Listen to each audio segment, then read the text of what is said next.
네, 오늘 조중동 돋보기로 역시 시작을 해보도록 하겠습니다. 네. 네, 조중동에서 식사에 집착을 상당히 하는 것 같아요.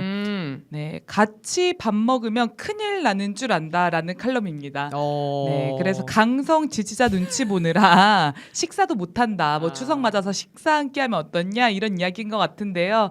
네, 한번 보겠습니다. 네. 네, 작년 추석쯤에 여야 초선 의원들이 식사 회동을 가질 것이란 보도가 나왔고 이 자리가 정식합니다. 정치를 위한 식사를 합니다의 줄임말이래요.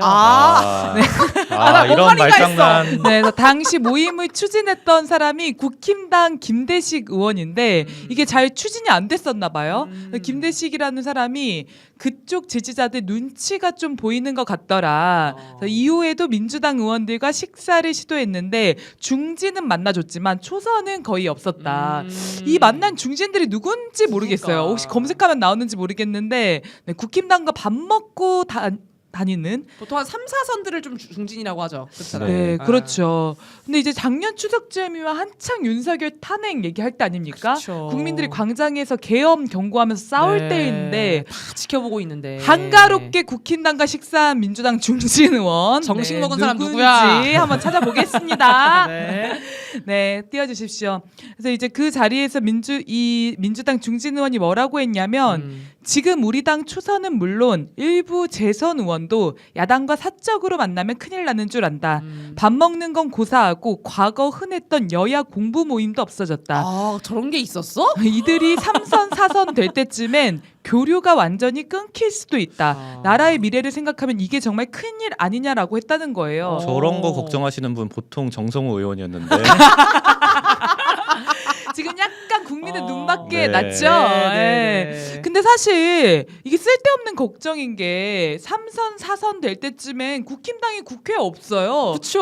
국힘당은 이제 해체될 거거든요. 네, 내년 지방선거 때도 아마 없을 거예요. 나라의 미래를 생각하면 국힘당이 사라지고 어. 국민들이 원하는 사람들이 국회에 많이 진출하는 게 더 네. 좋은 일 아닙니까? 네. 국힘당과 밥 안 먹으면 나라 미래가 암울해집니까? 아까 밥 못 먹었다고 섭섭해했던 김대식 이렇게 찾아보니까 그 추경호랑 같이 원내대표실에서 개기고 있었던 8명 중에 한 명이었습니다. 내란 안 하고. 공범이군요. 네네.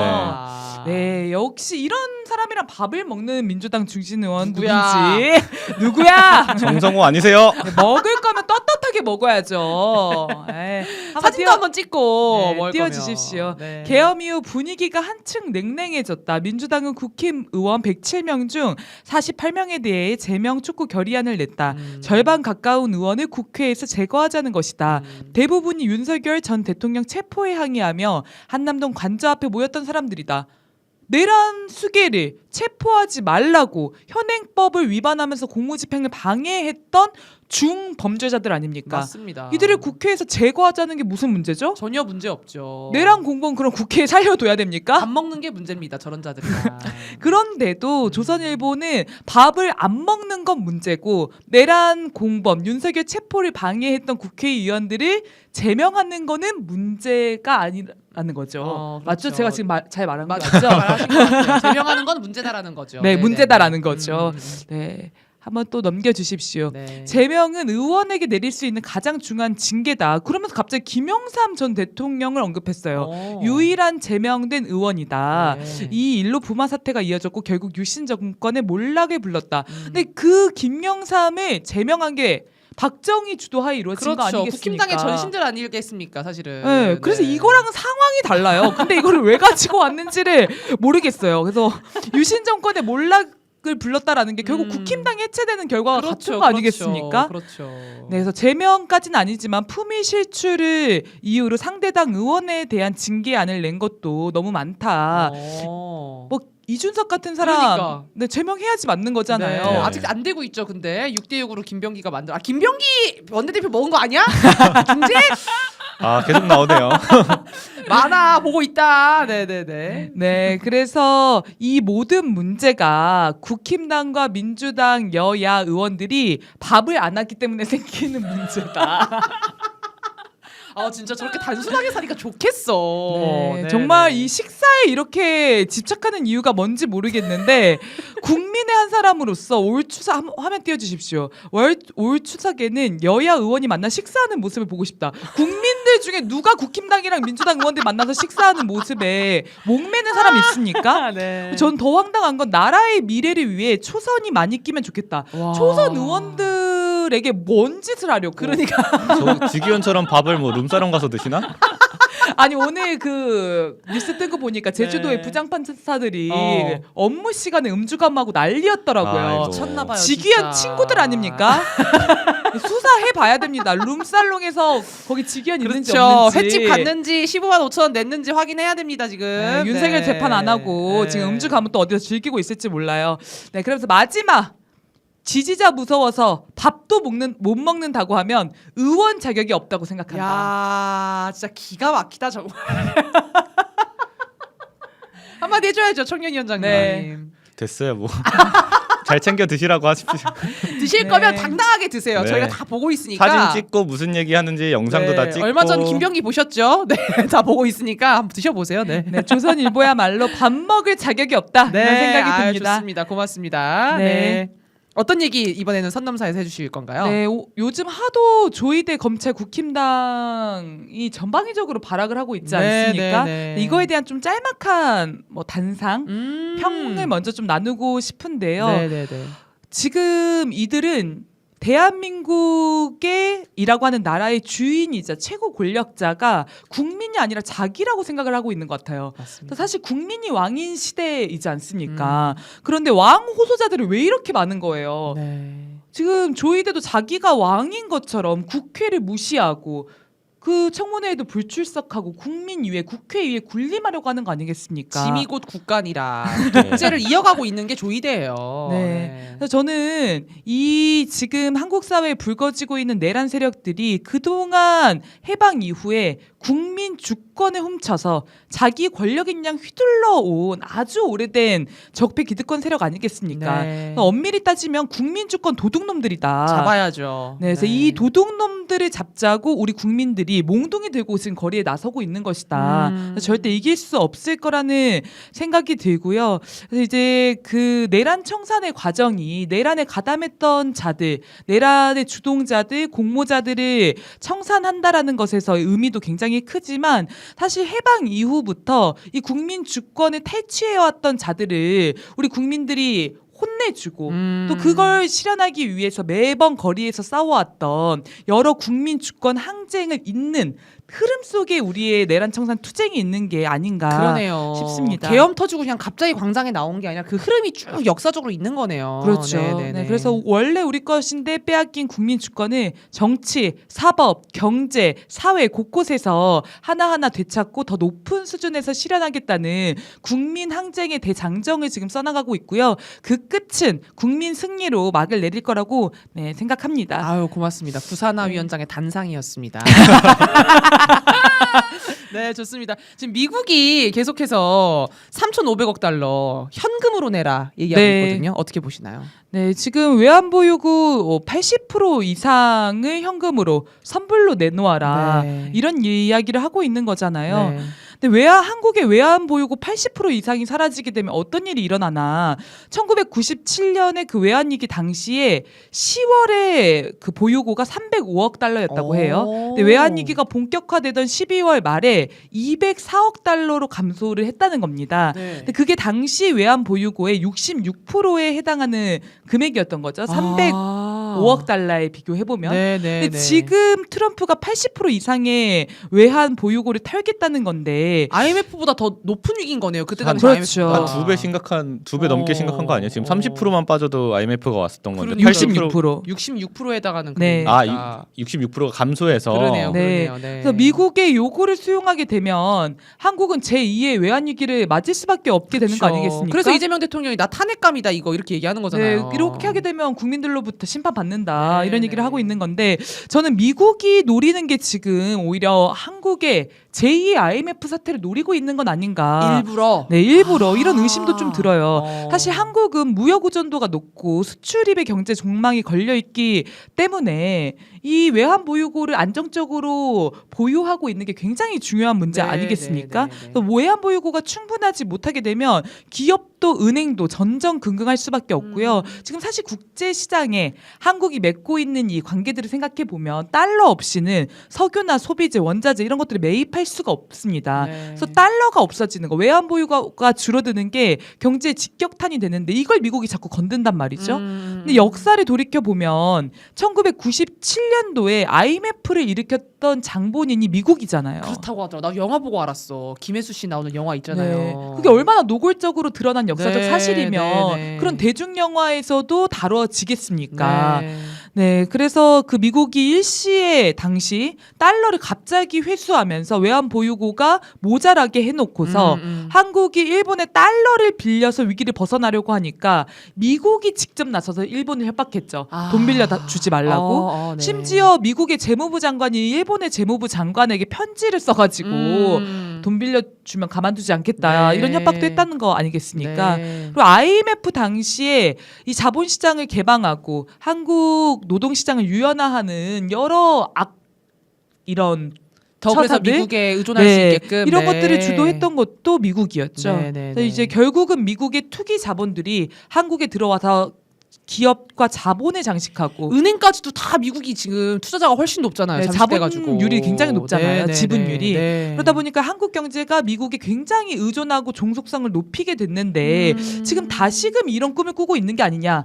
미국 경제가 너무 어려우니까 한국을 집어삼키고 살아보겠다. 이런 결심을 하고 있는 것 같습니다. 네. 그래서 이제 그 일본을 잡아먹고 살아났던 그 미국의 경험이 있지 않습니까? 네, 네, 네. 미국이 일본의 반도체 기업을 무너뜨리고 그리고 플라자 합의를 강요해서 네. 어려웠던 경제를 모면했죠. 억지로 환율 막 조정해가지고 일본이랑. 네, 그래서 네, 네, 네. 일본의 잃어버린 30년이 대한민국의 미래가 될 수 있다. 우리 기업 먹고 우리 경제를 집어삼킬 가능성이 매우 농후하다. 네, 이런 생각이 듭니다. 진짜 이럴 때일수록 정말 광장에서 국민들이 목소리 내는 게 진짜 중요할 것 같거든요. 어떤 싸움들을 좀 해야겠습니까? 네, 국민들의 싸움이 정말 중요하다고 생각하는데 지금 뭐 아까 소개해 주셨던 진보당 미대타관 앞에서 농성도 하고 네. 네, 이런 시위도 벌이고 있고요. 지난 월요일에는 사죄하지 않는 트럼프의 방안에 반대한다라고 하는 긴급 집회가 미대사관 앞에서 열렸습니다. 국민주권당, 대진련, 자주민주통일민족위원회 그리고 서울촛불행동 등이 네. 함께 공동 주최해서 진행이 되었는데요. 네. 네, 많은 분들 함께 해주셨더라고요. 저는 그 국민들의 반미 시위가 지금 주권과 국익을 지키는 유일한 열쇠라는 걸 이제 정말 실감하게 되는 것 같거든요. 네. 그래서 미국과 트럼프를 향해서 최대한 광장에서 국민적 분노를 표출하고 강력하게 압박해야 된다. 사실 미국과 국민이 붙어서 미국이 이긴 적이 없습니다. 그렇더라고요. 생각해보니까 네. 효수님 이선희 때도 그렇고 광우병 사태 때도 그렇고 다 물러서잖아요. 한 발씩 국민들이랑 맞습니다. 싸우면. 근데 미국과 개인 정치인 이렇게 붙으면 미국이 끌고 가는 경우도 있잖아요. 맞아요. 그렇지만 미국과 국민이 싸울 때는 절대 국민을 이기지 못하죠. 유튜브 댓글에 뭐라고 제가 요새 많이 달리냐면 반미 시위를 해야 된다. 이게 우리의 전략이다. 그래서 이 시위를 전략적 반미 시위라고 부르자. 아, 전략적으로 이때 반미 시위를 해야 된다. 오히려 네. 와. 그래서 촛불이 이제 반미 촛불이 타오를 때다. 뭐 이런 네. 댓글도 많이 달리고요. 네, 김어준 씨까지 반미 시위 해도 된다고. 맞아. 이럴 때 해야 주한미 된다고. 검철수 들어야 된다고. 네. 그렇게 생각하면 참 우리가 촛불에서 돈 내라, 방 빼라 이거가 얼마나 적합했던 거겠습니까? 네. 네, 앞으로도 그 트럼프 방안 반대 여론을 더 불지피고 이 미국에게 규탄의 목소리를 높이기 위해서 농성과 여러 활동들을 좀 진행한다고 하는데요. 많이 관심 가져주시고 거리에서 함께 해주시면 또 감사하겠습니다. 아, 국민주권당에서 이걸 이제 한다는 거죠? 네, 국민주권당이랑 그 아까 소개드린 여러 단체에서 네, 서울의 소리도 같이 하시더라고요. 아, 저 네. 집회를 갔었는데 네. 초심님도 오셔가지고 막 발언도 하시고. 네, 발언 내용이 너무 좋으시더라고요. 네. 그래서 고맙습니다. 외교적 마찰이 아니라 대한민국의 자존심을 짓밟는 폭력이고 동맹을 모욕하는 오만이다. 그러면서 한국은 약하지 않다. 한국은 작지 않다. 한국은 결코 침묵하지 않는다. 이렇게 이야기하셨는데 이게 정말 맞는 이야기 아닙니까? 김준희 의원님이 얘기하신 것처럼 한국은 지켜야 할 가치가 있는 나라다. 한국은 위대한 나라죠. 아. 위대한 촛불 국민들이 있기 때문에 네. 미국이 정말 단단히 잘못 봤습니다. 네. 이렇게 네. 지금 국민들이 거리에서 싸우고 있으니까 국회도 좀 견인이 되는 것 같아요. 맞아요. 어. 민주당 최고위원회에서 네. 발언이 있었습니다. 사실 그동안 더민주 전국혁신회의나 이런 곳에서 미국에 대한 규탄 성명 발표하기도 하고 초선 의원들 중심으로 여러 의견이 나왔지만 최고위원회에서 발언을 좀 하기는. 강도 높게 한 그쵸. 거는 좀 이례적인 것 같긴 네. 하거든요. 근데 황명선 최고위원이 발언을 했는데 트럼프의 3,500억 달러 선불 청구는 한국판 플라자 합의이자 전범국에게나 물리던 묻지마 배상금이다. 근데 이것은 한국을 전범국 취급하는 거나 마찬가지다. 야. 이런 비판을 했습니다. 어. 네, 결코 동맹 간의 정상적인 협정이라고 볼 수 없다. 네. 이렇게도 표현을 했고요. 우리는 전범국이 아니잖아. 미국한테 동맹국이라고 불렸잖아요, 그동안. 네, 우리를 동맹으로 생각한 적이 없다는 게 또 한 번 더 드러났는데 국회가 네. 이를 지적하고 나서는 어. 거는 심지어는 여당이 이를 지적한 거는 참 좀 이례적이라는 좋네요, 생각이 듭니다. 좋네요. 네, 그리고 대한민국 국회가 이 황명성 최고위원 발언입니다. 네. 대한민국 국회가 이런 불평등한 조약을 결코 받아들일 수 없다는 걸 분명하게 말씀드린다. 국민 주권을 짓밟는 협박에 전국민적 저항이 따를 것임을 강력하게 경고한다. 와. 미국이 진정한 동맹을 원한다면 이 불평등한 요구를 즉각 철회해야 한다. 야. 이렇게 입장을 밝혔습니다. 아우 집회 한번 모시고 싶네 네. 이분. 네. 전에 국힘당에서 이거 미국이랑 협상해서 오면은 국회에서 꼭 비준 받아야 된다라고 요구했었잖아요. 네. 꼭 국회에서 그런 과정을 거쳤으면 좋겠습니다. 국힘당 말처럼. 네네. 네, 그래서 전 국민적 저항이 따를 것이라고 언급한 부분이 사실 국민들께 호소하는 부분과 마찬가지라고 생각해요. 주권자 국민들이 광장에서 이미 그 길을 내주고 계시는데 더 강력하게 미국에 맞서 싸워주시라. 네. 국회도 국민의 뒤를 따라 싸우겠다. 이런 이야기를 한 거 아니겠습니까? 맞습니다. 조국혁신당의 조국 비대위원장이죠, 지금. 네, 비대위원장도 미국의 3,500억 달러 선불 압박은 투자 협정의 외피를 두른 불평등 조약이다. 이 관세 폭탄과 3,500억 달러 선불 압박이 수탈과 예속을 강요하는 것이다. 이런 입장을 냈습니다. 좋네요. 그래서 전 그런 생각 들더라고요. 저희가 22대 총선을 탄핵 총선으로 만들어야 된다라고 하면서 국회의원들을 국민들의 뜻을 따를 수 있는 사람들로 많이 교체하지 네, 않았습니까? 도구들로 쓰려고. 네, 많이 네네. 그런 사람들을 국회에 진출시켰죠. 네. 그 결과 국회가 국민이 원하는 바대로 입장을 내고 국민을 따라 전진할 수 있는 힘이 생기지 않았나. 네. 이 모든 것이 주권자 국민의 위대한 성과이자 결과이자 과정이다 이런 생각이 듭니다. 아유 고맙습니다. 진짜 너무 뿌듯하네요. 근데 지금 어제도 저희 그 뉴스브리핑 때 소개해드렸었는데 위성락이라고 국가안보실장이잖아요. 굉장한 동맹파인데 위성락에 대한 경고 목소리들이 좀 나오고 있나요?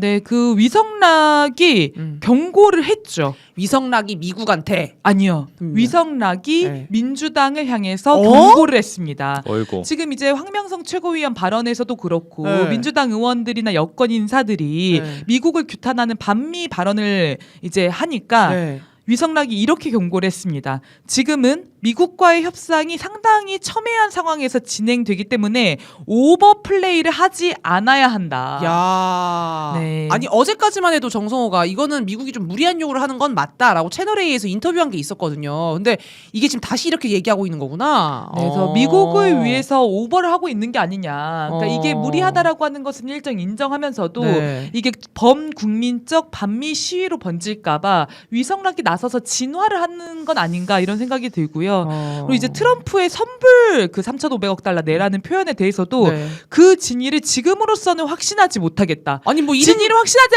못할 게 뭐가 있습니까? 선불이라는데 뭘 여기서 진위를 확인해요? 아니 3,500억 현금으로 선불로 내라고요. 여기에 진이라고 할 게 뭐가 있어요? 네, 뭘 여기 행간을 읽을 게 없잖아. 한 문장인데. 우리나라 국회의원들한테는 엄청 뭐 오버플레이 이러면서 네. 쉽게 얘기를 해놓고 트럼프에 대해서는 아주 그냥 정중하게 네. 진위를 파악하기 전까지는 말씀을 못 드리겠습니다. 이러고 있습니까? 그러니까 아콩알리님 지금 똑같이 얘기하시네. 위성락이나 정성호나 뭐 도찐 개찐입니다 이렇게 얘기해주는데 정성호도 지금 그랬잖아요. 이문정 검사장한테 그러니까요. 서신 보내고 지금 똑같은 거 지금 하고 있는 거네요. 네, 그래서 정부 곳곳에 박혀 있는 검은 머리 미국인 저희가 정말 주시하고 있는데요. 네, 네, 네. 위성락이 그런 걸 좀 인지를 했는지 지금 대통령 주변에 뭐 자주파, 동맹파 무슨 이런 파 얘기가 나오고 있는데 자기 무슨 파 아니다. 대통령실 안에서도 아주 강한 입장을 취하는 사람 중에 하나다. 이렇게 좀 해명성 발언을 또 내놓기도 했어요. 국민들의 눈치를 일면 보고 있다는 거죠. 네. 근데 지금 위성락이 내놓고 있는 발언들을 보면 사실 국민의 이익이나 대한민국의 이익의 관점에 서 있기보다는 미국의 관점에서 이 상황을 주로 바라보고 평하지 않습니까? 네, 네, 오버플레이는 지금 트럼프가 하고 있어요. 그렇죠. 그 위성락 말이 사실이면 진짜 너무 큰 문제네요. 위성락이 그 중에서도 좀 국익을 지키려는 강한 입장을 내는 사람이면은 얼마나 지금 외교안보 라인이 개판인 겁니까? 그래서 정세현 고문도 민주당에서 그런 얘기 했잖아요. 지금 이재명 발목 잡는 사람이 너무 많다. 외교 안보 라인에. 소위 동맹파라고 불리는 사람들 중에. 근데 위성락이 제일 나은 정도면 진짜 말씀하신 것처럼 심각하네요. 그래서 외교 안보 라인 반드시 교체하고 검은 머리 미국인들 다 색출할 수 있게 네. 우리 국민들이 이런 소식 나올 때마다 때려줘야겠습니다. 네, 견인을 해야겠습니다. 네, 국민주권당 그 홍보위원장이신가요? 우리 박대윤 위원장님께서 지난번에 발언을 지난주에 해주셨는데 발언이 너무 좋았거든요. 네, 그래서 그 지금 미국이 우리한테 돈 내놔라 자꾸 떼인 돈 깡패처럼 이야기를 하고 있는데 미국한테 돈을 줄 것이 아니라 미국한테 못 받고 있는 돈, 떼인 돈을 우리가 받아내자는 겁니다. 야, 진짜 막 환호가 엄청났어요 그때. 네, 우리는 돈을 퍼줄 지금 상황이 아니라요. 못 받고 있는 돈을 받아가지고 대한민국 경제를 살리고 우리 국민의 그런 생존권 문제를 해결하는 게 굉장히 급한 거죠. 그래서 미국한테 하나하나 청구서를 드밀자라고 했는데요. 국민주권당이 국민과 함께 미국한테 못 받은 돈을 나서서 징수를 해보려고 합니다. 제가 요 PPT에 상당히 좀 네. 원래 PPT 잘 안 만들어 오잖아요. 선넘사만 만들어 오고 네, 좀 네. 오늘은 공을 들여 보았습니다. 네. 네, 한 장 넘겨주십시오. 네. 네. 저희가 일단 청구서를 좀 써봤어요. 앞으로 더 많이 찾아내고 더 많이 추가를 해야겠습니다. 일단 6가지인데요. 오늘은 뭐 크게는 4가지 이야기 할 수 있으면 좋을 것 같습니다. 네. 일단 45년 동안 장기 체납 중인 미 대사관 임대료가 있습니다. 아니, 그러니까 그리고 광화문 앞에 정말 알토란 같은 땅을 미 대사관이 네. 차지하고 있는데 저는 사실 그걸 보면서 한 번도 돈을 받아야겠다는 생각을 안 해봤는데 미국은 우리한테 대사관 임대료를 받고 있었다는 거죠. 와. 이게 사실 국가와 국가 간에 결정하는 문제이기 때문에 네. 외교적으로 서로 신의를 이제 하면 대사관들끼리 임대료를 안 받는 사례들도 있다고 하더라고요. 근데 우리는 미국한테 그 금싸라기 땅에서 네.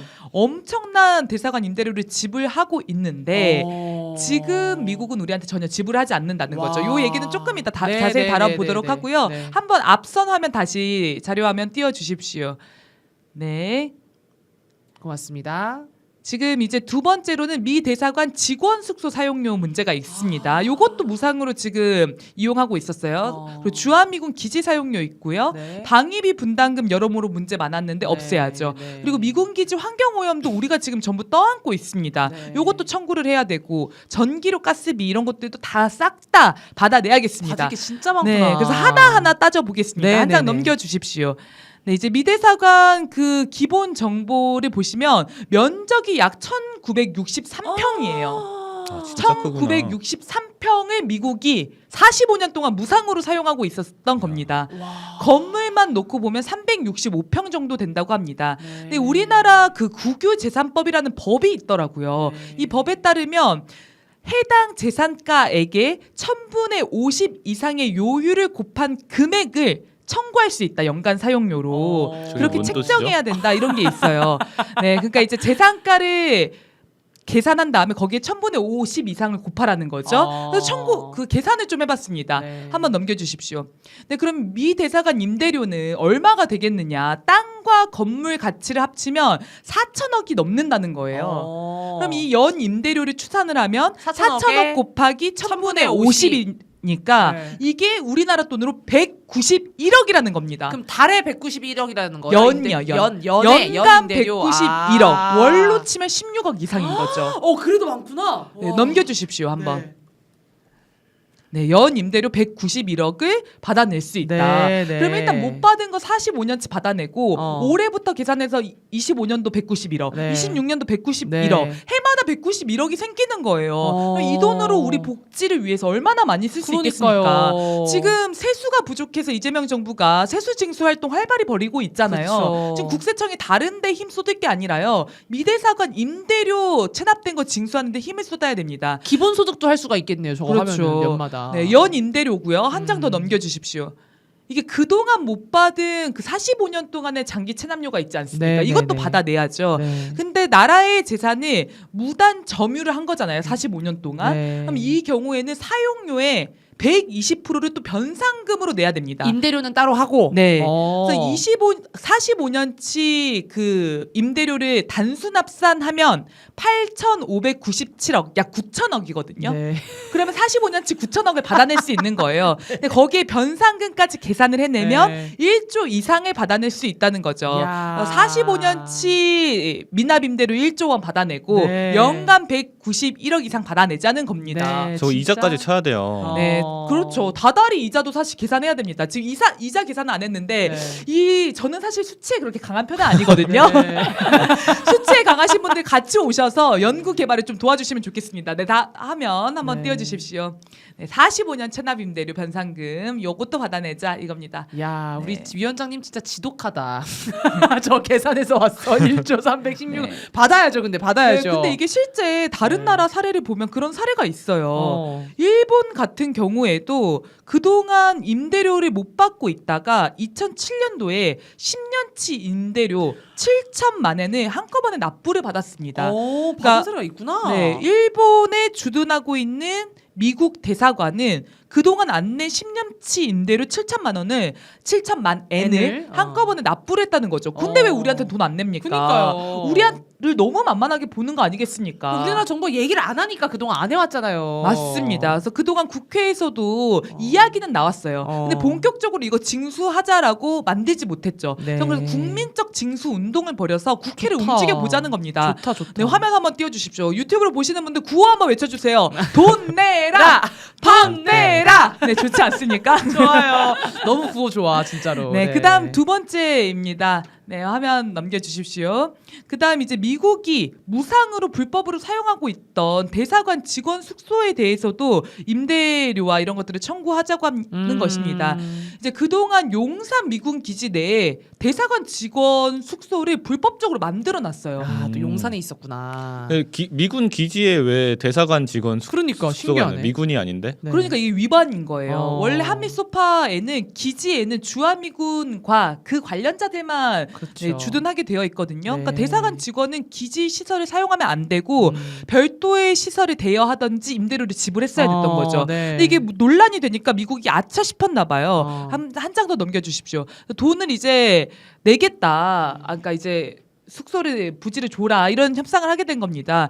국토교통부랑 주한미국 대사관이 이제 합의를 했는데 직원 숙소 이전을 위해서 부동산에 맞바꾸는 방식으로 직원 숙소를 마련하겠다는 겁니다. 그래서 미국이 가지고 있는 미국 정부 소유의 캠프 코이너 부지를 한국한테 줄 테니 네. 한국 정부가 아파트를 달라. 그럼 우리가 어. 대사관 직원 숙소로 쓰겠다. 거기로 쓰겠다. 그래서 미국 정부 땅과 한국 정부의 아파트를 맞바꾸자 이런 제안을 했습니다. 그럼 우리가 마치 미국한테 땅을 새로 받는 것 같잖아요. 근데 미국이 가지고 있는 땅도 원래 우리 땅이었던 거잖아요. 아니 그래서 저는 사실은. 저 캠프 어. 코이너가 네. 미국에 있는 무슨 땅을 주는 그러니까, 건 줄 알았어요. 그러니까. 뭐 캘리포니아 뭐 이런 데 있는. 네, 네, 네. 근데 알고 봤더니 용산에 있네요. 용산에 있는 땅을 우리한테 준다고 얘기를 했던 거예요. 미쳤구나. 캠프 코이즈가 바로 용산 미군 기지. 원래 우리 땅이에요. 원래 우리 땅인데 자기 땅인 것처럼 하면서 이렇게 맞바꾸자고 한 거야 지금. 네, 그러니까 어. 이게 얼마나 문제입니까? 캠프 코이너 부지가 미국 정부나 미국 대사관 소유가 아니잖아요. 네. 근데 뭔데 정부와 대사관이 나서서 그걸 주니만이 하냐는 겁니다. 나중에 다 반환해야 되는 땅인 거잖아요. 맞습니다. 어. 그러니까 공여지를 마치 자기의 소유지처럼 대하면서 야, 이거 진짜? 한국 정부한테 줘야 할 돈을 안 주고 네. 우리 땅 가지고 장난질을 쳤다는 거 아니겠습니까? 어. 트럼프가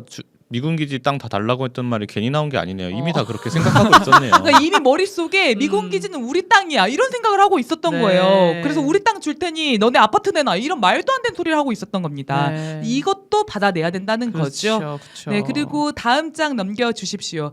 네, 지금 이제 미군 기지 사용료를 받아내야 됩니다. 네. 제가 한번 예전에도 얘기 드렸던 것 같은데 전국의 주요 주한 미군 기지만 뽑아도 저렇게 많습니다. 그 많은 미군 기지의 토지 가치를 다 감정하지는 못했는데 평택 미군 기지 한 곳만 살펴보아도 444만 야, 평이라고 하거든요. 임대 가치를 추산해 보면 그 임대료가 연 7조 원이에요. 와, 정말. 근데 용산이라든지 다른 미군 기지 굉장히 많지 않습니까? 네. 한 장 더 넘겨주십시오. 그 외 기지들을 합치면 최소 10조 이상을 매년 받아내야 된다는 겁니다. 주한미군 기지 사용을 지금 무상으로 하고 있는데 무상으로 하게 하지 말고 이 기지 사용료를 받아내자. 그 운동을 전개하자는 겁니다. 네. 한 장 더 넘겨주십시오. 네, 실제 한미소파에는 지금 이제 공여한다. 미군에게 땅을 공여한다라고 되어 있어요. 네. 근데 공여는 무상 제공한다는 의미인 거거든요. 네. 근데 무상 제공을 하는 걸 이제 하지 말자는 거죠. 그쵸. 그럼 어떻게 하냐? 한 장 더 넘겨주십시오. 국유재산법에 타국 군대가 주둔할 경우 기지 사용료 징수 조항을 신설하자는 겁니다. 아, 새로. 네. 군대 주둔비를 받자는 거죠. 이게 네. 실제 다른 나라 해외 사례들이 너무 많아요.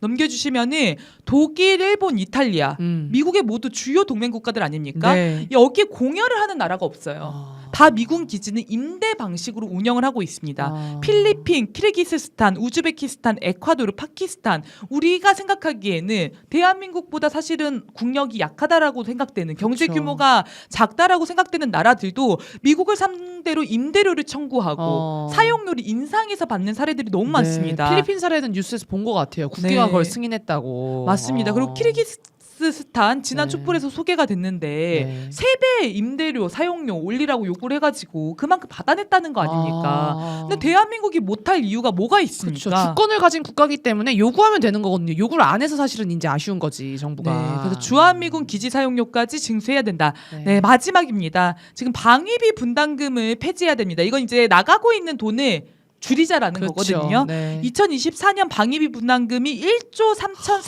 3,463억입니다. 네.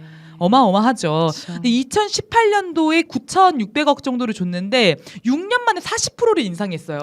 도대체 이런 인상률을 가지고 있는 게 뭐가 있습니까? 우리 경제 지표 중에 네. 노동자들 임금이 이만큼씩 오르나요? 진짜 물가가 저렇게 오르면은 폭동이 일어나요. 솔직히 말하면 다른 나라 같은 경우는 40%씩 올라가면. 맞습니다. 근데 미군이 뜯어가는 진짜 이 날강도 삥 뜯는 돈이 이런 식으로 올리고 있다는 겁니다. 근데 문제는 많이 지적됐지만 한 장 더 넘겨주십시오. 이 방위비 분담금을 자꾸 허튼 데 쓴다는 거예요. 네. 2019년도에는 130억 원이 넘는 돈을 주일 미군의 전투기 정비하는 데 썼다는 거 아닙니까?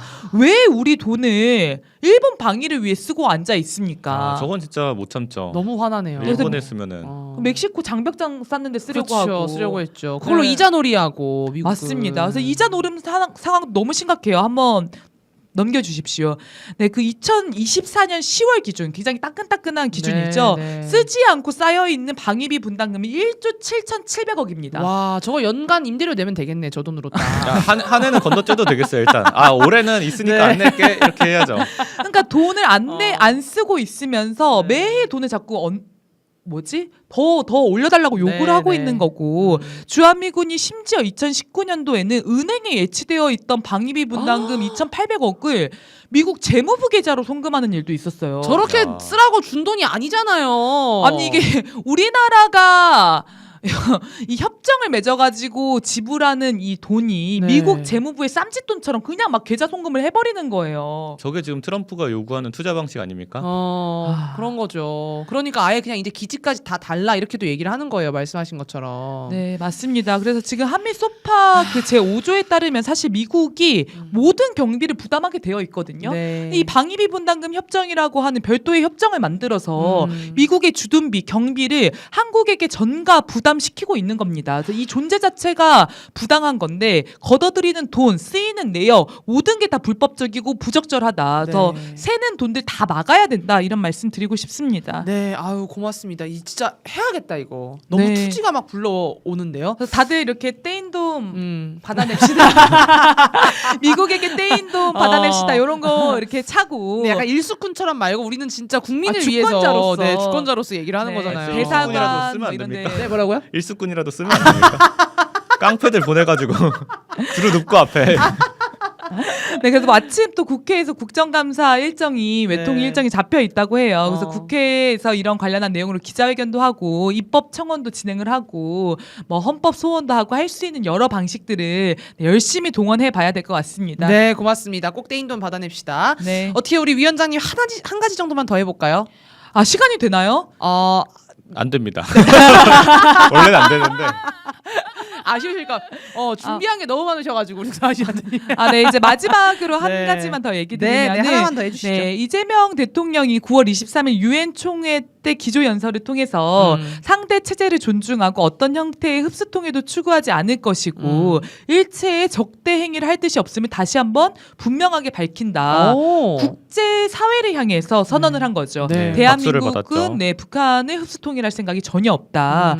많은 국제 사회의 지지를 받았고요. 굉장히 환영받을 만한 발언이라고 생각합니다. 사실 상대를 존중하고 적대하지 않는 게 그렇게 남북 관계를 개선하는 신뢰 회복의 첫 걸음이라는 거잖아요. 근데 이제 문제는 이 연설이 진정성을 갖기 위해서 해결해야 할 선차적인 과제들이 있다는 겁니다. 있죠. 네. 그래서 저희가 공개 질의서를 국민주권당이 이재명 대통령 을 향해서 발표를 했습니다. 총 3가지에 대한 공개 질의를 했는데요. 일단 헌법 3조 영토 조항을 개정해야 되지 않느냐.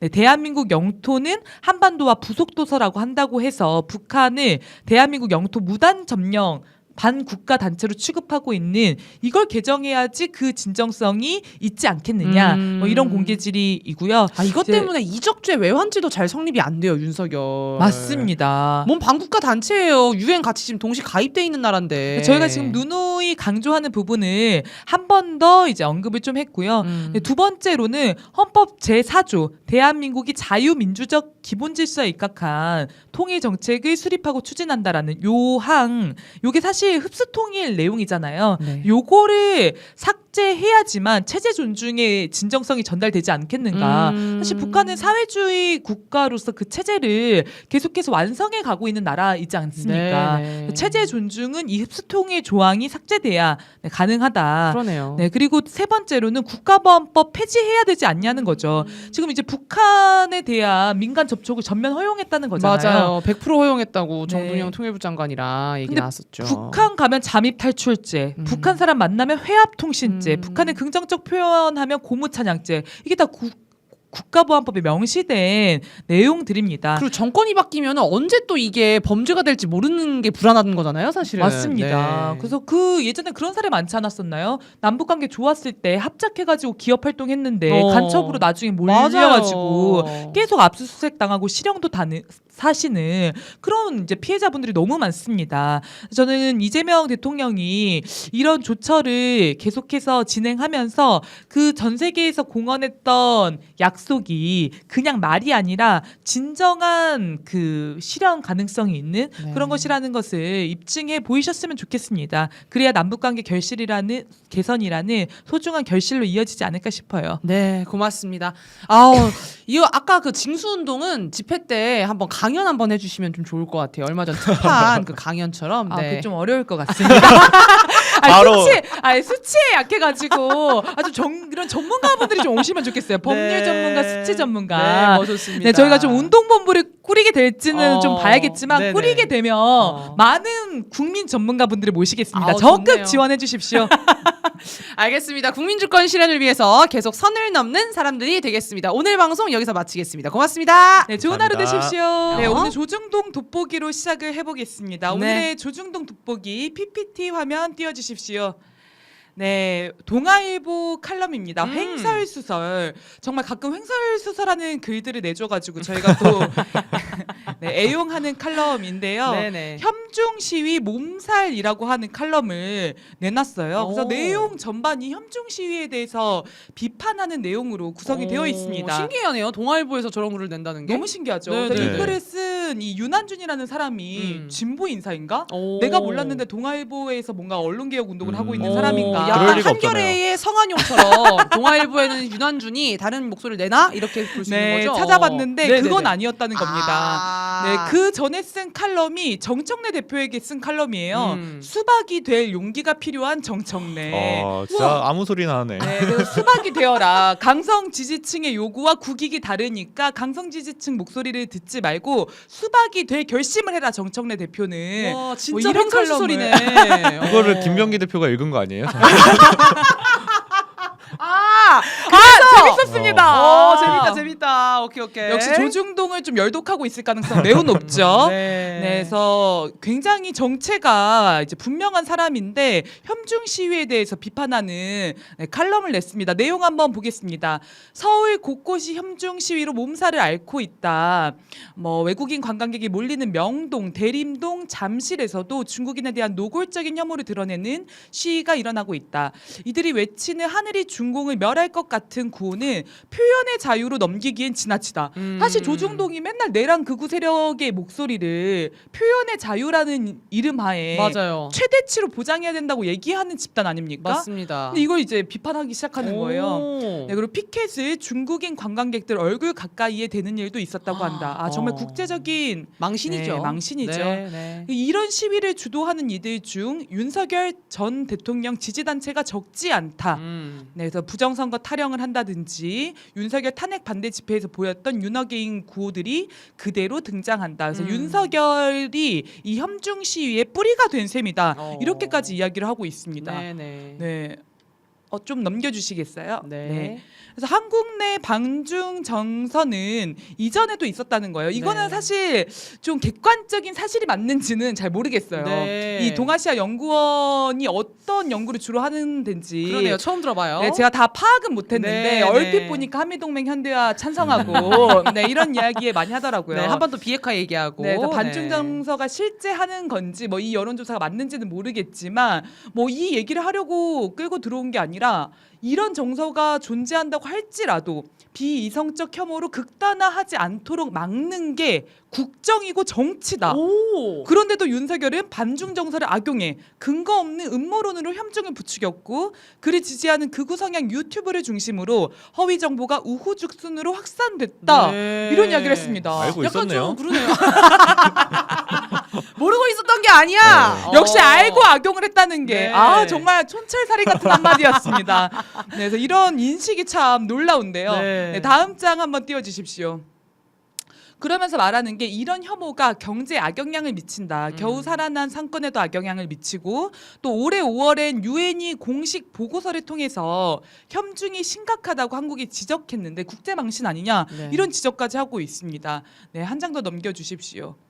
네, 그러면서 마지막은 제법 푼수까지 둬요. 한국도 혐오의 피해자가 된 적이 있다. 일본에선 제1교포들이 줄곧 차별과 혐오에 시달렸다. 이야. 이것도 알았네. 모르고 있던 게 다 아니야. 네, 조중동이 언제 우리 제1동포들이 차별받고 혐오받는 것에 관심을 기울였던 적이 있습니까? 그러니까요. 네, 그래서 이런 외국인 혐오를 근절할 구체적인 방안을 마련해야 된다라고 칼럼을 마무리 짓고 있습니다. 네, 그래서 이런 칼럼이 왜 갑자기 나오는가 좀 네. 이런 의문이 들잖아요. 그래서 네, 그 네. 의도에 대해서 좀 생각을 해봤는데 조선일보에서도 이 중국의 기술 발전에 대한 릴레이 사설을 싣고 있습니다. 그래요? 기술 발전의 속도가 매우 빠르고 놀랍다. 뭐 이런 뉘앙스의 사설을 내고 있는데 보통 중국 칭찬하는 걸 잘 안 쓰는데. 그렇죠. 그러니까요. 예전만 같으면 중국 완전히 무시하고 네. 미국 최고야. 미국 찬양하는 글만 썼잖아요. 네네. 근데 최근에는 미국의 압박이 너무 거센데 이거 심하다. 어. 이런 글도 내고 있어요. 바람보다 빨리 눕는 건가요? 아, 네, 그래서 격동의 시대에 미국의 질서가 빠르게 무너지고 있음을 느끼면서 조중동이 새로운 살 길을 꾀하고 있는 것은 아닌가 좀 이런 의심이 하나 들고요. 네네. 네, 또 하나는 이제 너무 극우화되는 세력들과 좀 거리를 두려고 하는 시도인 것 같아요. 네. 그러니까 이를테면 국힘당의 김재석 같은 포지션 음. 이런 걸 노리고 있는 거죠. 네, 조선일보도 최근에 장외 투쟁에 대해서 나무라는 글을 하나 썼더라고요. 네, 그도 그럴 것이 네. 걔네들이 나가서 모이면은 조중동 절도운동 하고 있어요. 스카이데일리 맞아. 이런 거 봐야 된다. 맞아 그런 얘기 있었죠. 더 찐 보수 네. 유튜버를 봐라. 조중동 보지 마라 이런 얘기 있었죠. 신문에 속으면 안 된다. 뭐 이런 얘기 하고 있거든요. 네, 그래서 지금 전 세계가 극우 파시즘으로 몸살을 앓고 있지 않습니까? 네. 사실 경제적, 사회적 위기와 불안이 극도로 높아지고 정치적으로 불안정성이 커지면 극우 파시즘이 준동한다는 걸 우리가 역사적 교훈을 통해서 또 알고 있는데 여기에 하나 더 추가하면 사회와 역사 진보를 위해 힘쓰는 주권자의 투쟁이나 항쟁이 약하거나 존재하지 않을 때 파시즘이 득세를 하는 것 같아요. 네. 그런 기준으로 놓고 보면 한국은 극우 파시즘이 쉽게 득세할 수가 없는 구조이죠. 왜냐하면 우리는 주권자 항쟁으로 애국심으로 똘똘 뭉쳐서 내란 세력을 척결하고 있지 않습니까? 그렇죠. 네, 그래서 한국의 적폐 기득권 세력의 생존 전략에는 이런 극단적인 행태들이 자기들 스스로를 고립시키고 약화시키는 결과로 종착지어질 것이다. 이런 우려가 있는 것 같습니다. 아. 극우 세력을 통해서 이제 내란 청산을 방해하는 흐름이 한 축으로 있고 그 극우와 자기는 다르다라는 움직임을 또 형성하고 싶어 하는 거죠. 약간 한동훈처럼 또 다른 살길. 아 근데 한동훈 뭔데 자꾸 튀어나오죠? 오늘도 저희가 보여드렸습니다. 네 민간인 아닌가요? 민간인? 그렇죠. JTBC에서 보도 안 해줘도 돼요. 그런 사람들. 네, 자꾸 스피커를 주지 않았으면 좋겠고요. 네. 이제 세 번째로는 아까 경제 문제도 좀 잠깐 언급을 했었는데 한국 기업들이 실제 중국 시장에서 뭐 전자, 자동차, 화장품, 유통 다양한 분야에서 열심히 활동을 하고 있잖아요. 네. 실제 한국의 수출의 상대국 중 가장 큰 비중을 차지하고 있는 국가가 중국인데 그런 걸 생각해봤을 때 기업의 요구와 연결이 되어 있을 수도 있다. 아. 그래서 조중동이 이 협중에 대해서 좀 무마하는 논조에 글을 내는 걸 수도 있다는 생각이 적당히 듭니다. 해라 이런 거군요 지금. 네, 이거 우리한테도 좋지 않아. 네. 이런 신호를 주는 것 같아요. 네. 네, 그리고 마지막으로는 화면 한 번만 띄워주시겠어요? 그 최근에 미국의 움직임이 또 조중동의 기조에 영향을 주었을 수도 있을 것 같아요. 미국 하원 의회 대표단이 6년 만에 중국을 방문했습니다. 네. 그래서 중국의 총리, 부총리, 국방부장을 연이어서 만났는데요. 이제 중국 관영 언론에서도 이 만남을 굉장히 의미 깊게 분석을 했더라고요. 그래서 원래 미 의회가 반중 감정의 본거지였는데 그렇죠. 네, 거기에 본거지에 있는 의회 대표단이 와서 이렇게 소통을 하니까 앞으로 기류나 이런 게 더 변화할 수 있겠다. 네. 그리고 대만 해협이나 남중국해와 같은 이 민감한 상황에 대해서도 좀 교류하고 오판을 줄일 수 있는 도움이 되겠다. 이런 보도를 했습니다. 이런 네. 거 극우 친구들이 알고 있나요? 알려줘야 될 것 같은데.